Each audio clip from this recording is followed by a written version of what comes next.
ஜீ Tamil news நேயர்களுக்கு செழியனின் வணக்கங்கள். பரபரப்பான தமிழ்நாடு அரசியல் சூழல்ல ஒரு வழியா நேர் எதிரா பிளவுபட்டிருந்த அதிமுக இப்போ ஒன்றிணைஞ்சிருக்கு. இதை முதலியே பண்ணியிருந்தா 4 ஏடிஎம்கே எம்எல்ஏக்கள் ராஜினாமா பண்ணாம இடைத்தேர்தல் வரைக்கும் தமிழ்நாடை கொண்டு போகாம இருந்திருக்கும். என்னவோ அரசியல் இதெல்லாம் சாதாரணமப்பா.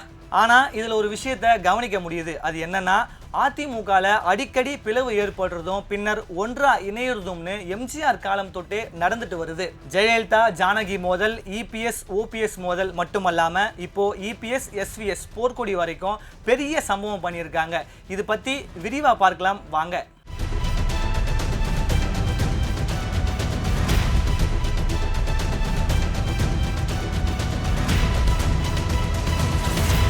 1972 வருஷம் திமுகவிலிருந்து பிரிஞ்சு அதிமுகவை தொடங்கிய எம்ஜிஆர் அடுத்த 5 வருஷத்திலேயே ஆட்சியை பிடிச்சாரு. அதுக்கப்புறம் இறக்கும் வரைக்கும் அவர் தான் முதலமைச்சர். ஆனா அதுக்கப்புறம் அதிமுக தனது 54 ஆண்டு கால வரலாற்றில் எம்ஜிஆர் ஜெயலலிதா போன்ற ஆளுமை மிக்க தலைவர்களின் மறைவுக்கு பிறகு உட்கட்சி அதிகார மோதல்கள் காரணமா பல்வேறு காலகட்டங்களில் பல அணிகளா பிளவுபட்டுச்சு. ஒவ்வொரு பிளவின் போதும் முக்கிய நிர்வாகிகள் புதிய கட்சிகளை தொடங்குவதும் பின்னர் இணைவதும் அல்லது அரசியல் செல்வாக்கை இழப்பதும் தொடர்கதையாகி வருது.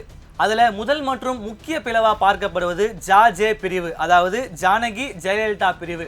முதலமைச்சராக இருந்த எம்ஜிஆர் உடல்நலக்குறைவால 1987 வருஷம் டிசம்பர் 24ஆம் தேதி உயிரிழந்தாரு. உடனடியாக ஆட்டம் கண்ட அதிமுக ஜானகி அணி ஜெயலலிதா அணி அப்படின்னு இரண்டா பிளவுபட்டுச்சு.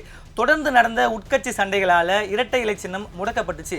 இருந்தாலும் 1989 சட்டமன்ற தேர்தலில் இரு அணிகளும் தனித்தனியா போட்டியிட்டாங்க.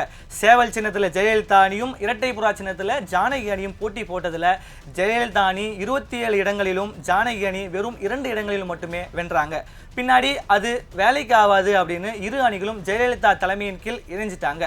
பின்னர் அம்மையார் ஜெயலலிதாவின் தலைமையால வலுவான அதிமுக 2016 வரை ஒன்றுபட்டு அசுர பலத்தில் இருந்துச்சு.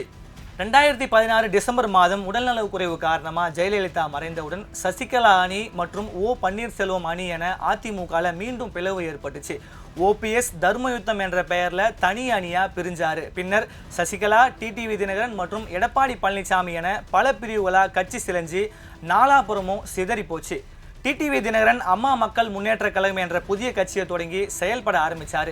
தொடர்ந்து அதிமுகவின் பொதுச் செயலாளர் சர்ச்சையால் 2022-23 காலகட்டத்தில் ஓபிஎஸ் இபிஎஸ் இடையே அதிகார போட்டியின் காரணமாக அதிமுகவில் ஒற்றை தலைமை விவகாரம் பூதாகரமாக மாறிப்போச்சு.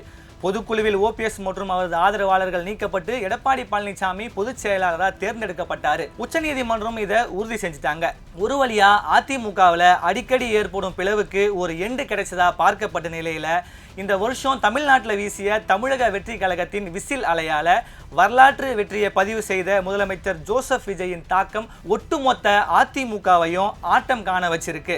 சட்டமன்ற தேர்தலுக்கு பின்னாரான அரசியல் மாற்றங்களால அதிமுகவில் எஸ்பி வேலுமணி மற்றும் சிவி சண்முகம் உள்ளிட்ட மூத்த தலைவர்கள் எடப்பாடி பழனிசாமிக்கு எதிராக அணி மாறியதால அதிமுகவில் மீண்டும் ஒரு செங்குத்து பிளவு ஏற்பட்டுச்சு. இதனால இரு அணிகளும் மாறி மாறி குற்றச்சாட்டுகளையும் பதவி பறிப்பு நடவடிக்கைகளையும்னு ஒரு பெரிய பிரளயமே அதிமுகவில் வெடிச்சது. இதுல அதிமுகவுக்கு மேலும் ஒரு கூடுதல் அடியா 4 ஏடிஎம்கே சிட்டிங் எம்எல்ஏக்கள் ராஜினாமா பண்ணிட்டு டிவிகேல கட்சி தாவி இருப்பதால தமிழ்நாட்டில் 5 தொகுதிகளுக்கு இப்போ இடைத்தேர்தலும் உறுதியாகி இருக்கு. ஆனா இந்த முறை ஏற்பட்ட பிளவு அதிமுகல நெடுநாள் நீடிக்கல.